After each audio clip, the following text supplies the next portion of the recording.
Selamat pagi Bapak Ibu dosen. Kami dari kelompok 1 akan mempresentasikan majalah arsitektur dunia mengenai arsitektur prasejarah dan kuno. Adapun topik bahasan yang akan kami bahas pada majalah ini yaitu yang pertama prasejarah yang meliputi masa Paleolitikum, Mesolitikum, Neolitikum, dan Megalitikum. Dan juga arsitektur kuno yang meliputi Mesopotamia, Mesir, dan Yunani kuno.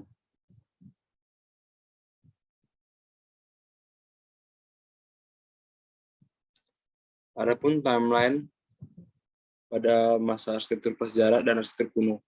Dimulai pada arsitektur prasejarah.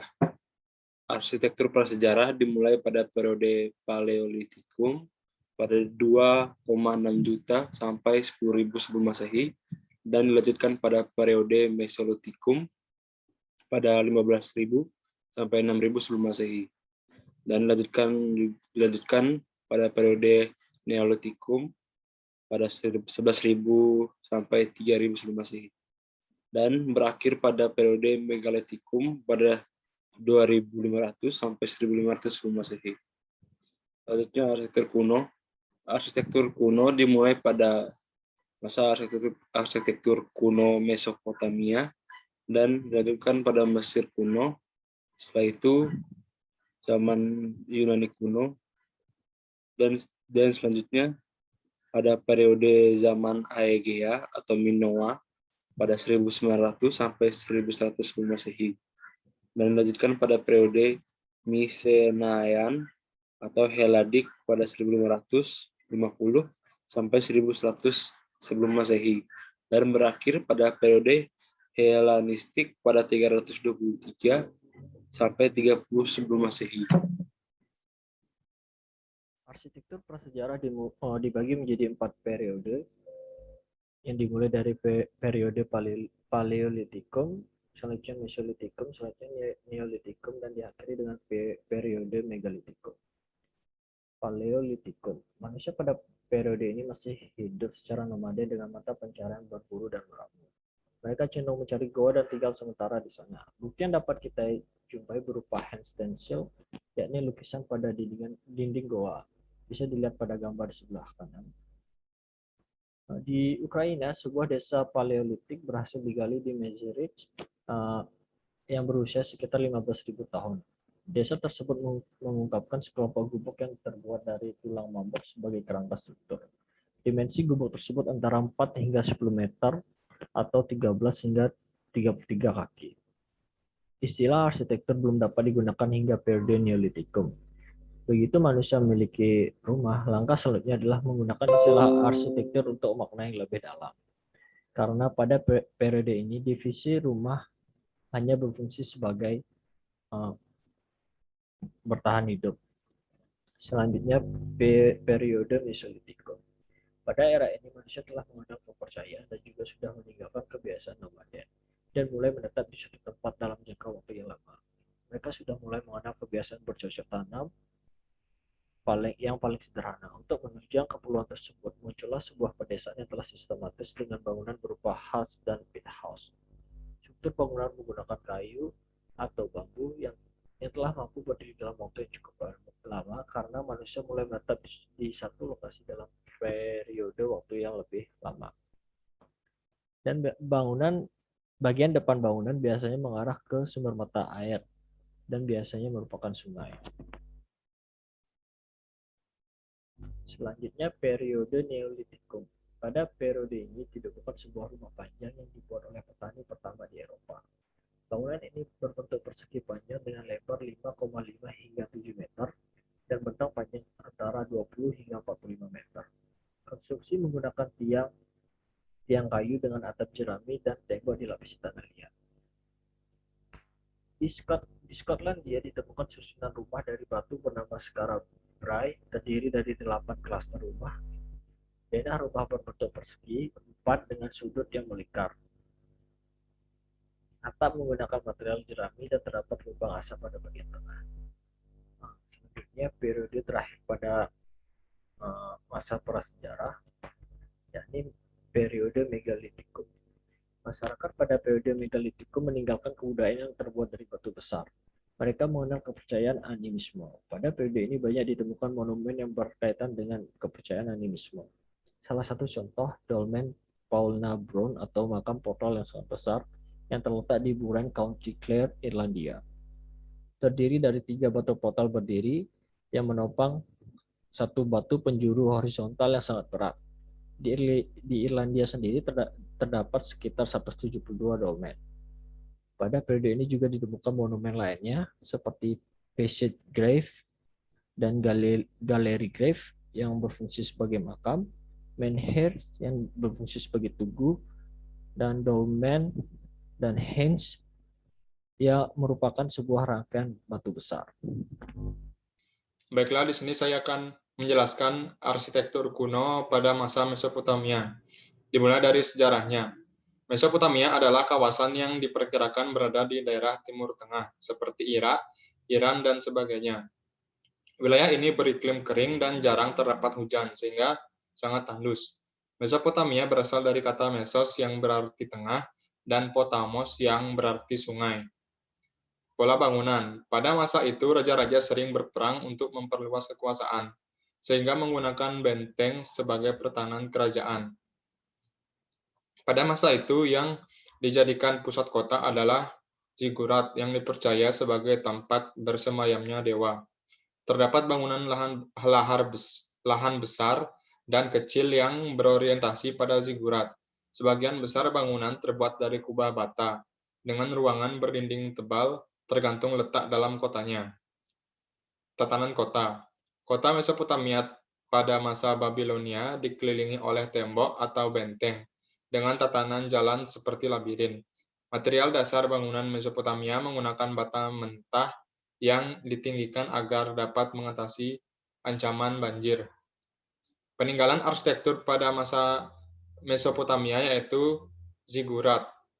Zigurat berasal dari kata zagaru yang artinya bangunan tinggi seperti gunung karena merupakan menara bertingkat yang makin lama makin kecil. Bangunan ini dibangun pada tingkatan lahan dasar berbentuk persegi panjang, oval, atau persegi. Zigurat merupakan struktur piramidal. Pada akhir milenium ketiga, tahapan tingkatan bertambah 2 atau lebih dan dihiasi dengan strip pilar yang besar. Hingga masa Neo-Babilonia terdapat 7 tingkatan. Pada tingkatan atas adalah bangunan kuil yang menjadi tempat kehadiran dewa bila berurusan dengan manusia. Sirkulasi yang digunakan yaitu menggunakan tangga atau jalan landai sebagai sarana penghubung bangunan. Zigurat menggunakan material bata dan lumpur aspal dan relief yang hanya terdapat pada salah satu batu bata saja. Baik, di sini saya akan menjelaskan mengenai arsitektur pada masa Mesir kuno. Sebelum saya lanjutkan ke karakteristik dari arsitektur Mesir kuno, di sini saya akan menjelaskan mengenai sejarah dari Mesir itu sendiri. Mesir merupakan negara yang kaya meskipun daratannya berupa gurun. Di Mesir terdapat sungai yang kita kenal sebagai Sungai Nil. Pada setiap tahunnya, Nil akan meluap meninggalkan tanah yang subur untuk Sekian. bercocok tanam bagi masyarakat umum di Mesir. Sungai Nil ini juga dapat dijadikan sebagai jalur perdagangan. Jika dilihat dari administrasi wilayahnya, Mesir dibagi menjadi 2 kerajaan, yaitu Mesir bawah dan Mesir atas. Kemudian Mesir atas dan Mesir bawah itu digabungkan oleh Raja Menes pada tahun 3100 sebelum Masehi. Banyak kota-kota kecil, tetapi kota kerajaan pada saat itu yaitu berada di Memphis dan Thebes. Setelah itu terdapat kerajaan tunggal atau kerajaan pusat yang dimana berada di bawah kekuasaan Raja Fir'aun. Mesir ini dipengaruhi oleh beberapa faktor, yaitu faktor geografi, sistem pemerintahan, masyarakat, dan agama. Jika dilihat dari pengaruh berdasarkan geografinya, terdapat hamparan sempit tanah subur di sepanjang Sungai Nil. kita ketahui di Mesir terdapat dua laut yang sangat terkenal, yaitu Laut Mediterania dan Laut Merah. Kemudian dari sistem pemerintahannya, Mesir dipimpin oleh raja yang sangat berkuasa, yaitu Raja Fir'aun. Raja Fir'aun ini dilihat sebagai dewa yang berdiam di bumi oleh penduduk Mesir. Raja Fir'aun ini merupakan orang yang paling berkuasa di segala hal, baik dari pendesainan, pembiayaan, penggalian, pengangkutan bahan, organisasi tenaga kerja, dan lain sebagainya. Untuk masyarakatnya, masyarakat di Mesir ini dibagi menjadi beberapa kelompok, dilihat dari kepentingan atau derajatnya, yaitu ada senior pendeta, pejabat, bangsawan, dan komandan tentara. Kemudian dari segi agama, di Mesir terdapat kepercayaan bahwa setelah kematian, jiwa seseorang akan melanjutkan untuk menikmati hidup yang kekal di kerajaan Dewa Osiris. Tidak hanya kepercayaan itu, terdapat juga kepercayaan lain, yaitu mayat harus diawetkan untuk menampung roh. Seperti itu. Dari sekian banyak pengaruh, muncullah karakteristik arsitektur di Mesir kuno pada saat itu.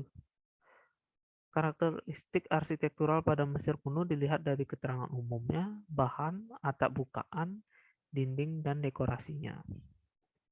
Jika dilihat dari keterangan umumnya, sesuai kepercayaan berdasarkan pengaruh agama tadi, kehidupan rumah di bumi bersifat sementara dan makam bersifat permanen. Itu merupakan keterangan umum mengenai karakteristik arsitektural di Mesir. Kemudian dilihat dari segi bahan, karya-karya arsitektural kebanyakan menggunakan bahan material batu karena bahan material batu di Mesir sangat berlimpah dalam variasi dan kuantitasnya. Batu paling sering digunakan karena karakteristiknya kuat. Tidak semua bangunan arsitektural menggunakan material batu, karena terdapat juga kepercayaan bahwa rumah tinggal bersifat sementara sedangkan makam bersifat permanen. Jadi di sini penggunaan material batu hanya dapat digunakan pada bangunan monumen, bangunan keagamaan, dan pemakaman. Seperti itu. Kemudian dari segi atap dan bukaan, karena terdapat kepercayaan bahwa rumah di bumi bersifat sementara sedangkan pemakaman bersifat permanen, maka dari itu masyarakat Mesir tidak terlalu mempertimbangkan dengan penting mengenai atap dan bukaan. Atap cukup dengan berbentuk datar saja, ala kadar hanya untuk menutupi saja. Kemudian jika dilihat pada dinding biasanya menggunakan bahan adonan-adonan yang ada seperti pasir, seperti batu-batu yang sudah rapuh seperti itu. Dibentuk mengecil ke arah atas untuk fungsi stabilitas dari bangunan yang telah dibuat. Jika dilihat dari dekorasi, di Mesir sering dijumpai cetakan seperti ngarai atau berongga dan gulung yang terinspirasi dari alang-alang. Terdapat juga cetakan turus dan hieroglif. Hieroglif ini merupakan representasi dari agama, sejarah, dan kehidupan sehari-hari masyarakat Mesir. Kemudian gambar-gambar di bawah ini merupakan peninggalan-peninggalan atau karya-karya arsitektural pada masa Mesir kuno. Yang pertama yaitu mastaba. Mastaba merupakan suatu gundukan pemakaman berbentuk persegi panjang dengan atap yang sudah lapuk. Hal tersebut dibuat untuk menutupi ruang pemakaman di bawah tanah. Mastaba ini merupakan jenis makam Mesir pertama di Mesir. Kemudian saya lanjut ke piramida. Piramida ini merupakan struktur kuburan batu atau bata yang besar. Pada umumnya, piramida ini berada dalam satu kompleks kawasan. Kompleks piramida ini terdiri dari kapel persembahan, kapel kamar mayat, jalan lintas yang ditinggikan, bangunan lembah untuk upacara pembalseman dan pengasingan.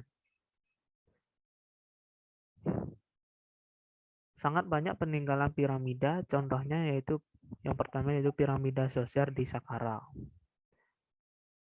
Piramida Zoser ini berbeda sedikit dengan piramida-piramida yang lainnya, yaitu piramida Zoser ini tetap memiliki bentuk dasar segitiga, namun dibuat seperti berundak-undak.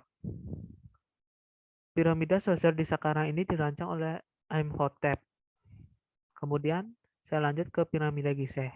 Piramida Gizeh ini dapat dikatakan sebagai piramida yang paling megah.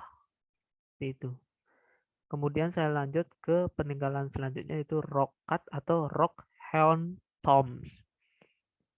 Rock Cut ini merupakan suatu karya arsitektur yang dibangun di sepanjang lereng bukit.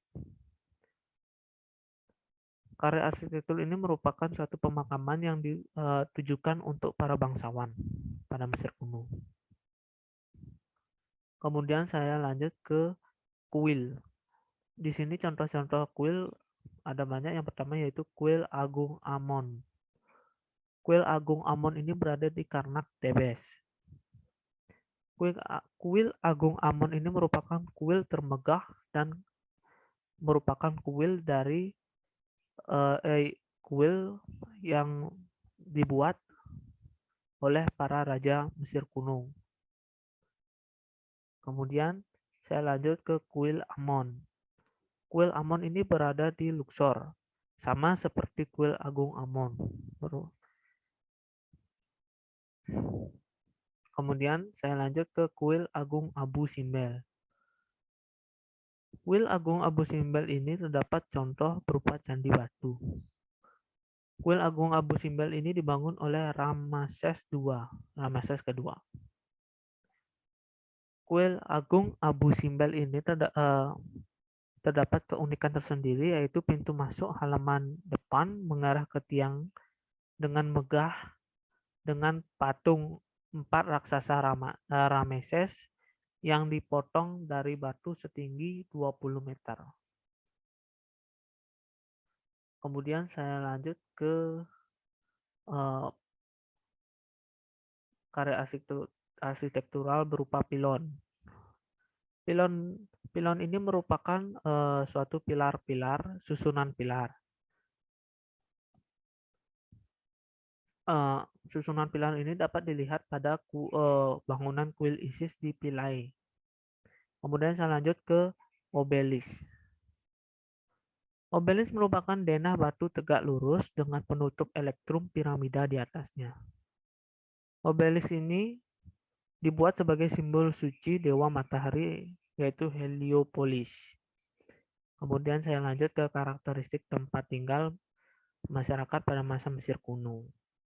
Tempat tinggal masyarakat pada masa Mesir kuno kebanyakan terbuat dari batu bata mentah sebagai bahan materialnya, dan karakteristik lainnya yaitu tinggal 1 atau 2 lantai dengan atap berupa dek datar. Kemudian saya lanjut ke peninggalan arsitektur terakhir yaitu benteng. Di Mesir, benteng banyak ditemui di sekitar tepi barat Sungai Nil. Salah satu contohnya yaitu Benteng Buhen. Benteng Buhen ini merupakan benteng terbesar di dekat Nubia. Benteng ini dapat dijadikan sebagai pertahanan dan juga jalur perdagangan, seperti itu. Baik, selanjutnya saya akan menjelaskan tentang masa Yunani kuno, di mana pada masa Yunani kuno terdiri dari 3 periode, yaitu periode Aegia atau Minoa, kemudian periode Misenean atau Heladik, dan yang terakhir adalah periode Helenistik. Pertama, saya akan menjelaskan tentang zaman Aegea, di mana ada poin-poin penting, yaitu pada zaman Aegea ini berada di dataran Kreta dan juga dataran Yunani pada tahun 1900 hingga 1100 sebelum Masehi. Kemudian di sana sudah mulai ada sistem perdagangan, di mana sistem perdagangan dan komunikasi menghasilkan kesatuan budaya dan stabilitas dalam segi ekonomi. Kemudian ada tata kota Knossos yang merupakan kota terbesar saat itu, yang memiliki istana yang megah. Kemudian kita beralih ke ke karakteristik arsitekturnya yang masih kasar dan masif. Kemudian sistem tata kotanya ada tata kota Knossos di sebelah kiri yang merupakan tata kota di era Raja Minos yang berwujud seperti lorong-lorong berbelit yang dipergunakan sebagai ruang kerja, tempat tinggal, dan juga gudang, di mana letaknya tidak jauh dari lapangan yang berada di tengahnya itu. Kemudian di sebelah kanan itu ada kota Paitos, di mana kota ini terletak di selatan Pulau Kreta, Yunani. Pada daerah tersebut ditemukan banyak peralatan logam.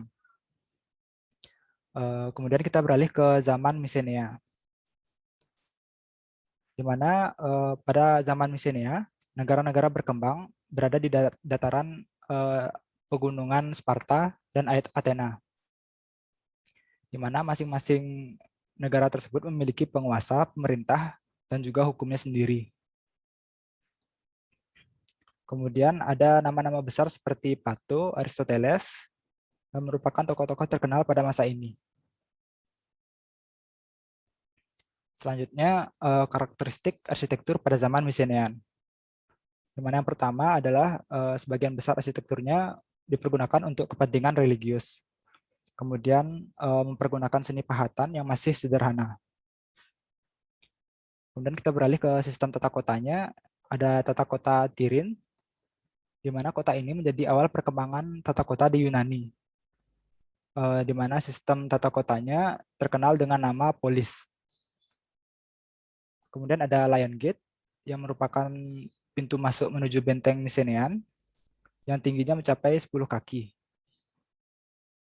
Pada ornamen kepalanya dibentuk seperti singa yang melambangkan kekuasaan bangsa Misenea pada masa itu. Kemudian kita beralih ke zaman Helenistik, di mana kekaisaran Helenistik didirikan. Peradaban Yunani sebelum memasuki era Yunani klasik. Kemudian dari segi karakteristik, sudah terlepas dari karakter religius, namun cenderung ke bangunan untuk sipil atau rakyat. Kemudian selanjutnya memberikan inspirasi untuk tipe bangunan-bangunan Romawi. Kemudian strukturnya yang bermartabat, anggun, simetris, dan juga teratur, di mana terlihat dalam sistem tata kotanya yang di sebelah kiri merupakan contoh tata kota pada zaman Helenistik yang menggunakan sistem pola grid. Demikian presentasi majalah arsitektur bersejarah dan kuno kelompok kami. Untuk waktu dan kesempatannya kami ucapkan terima kasih.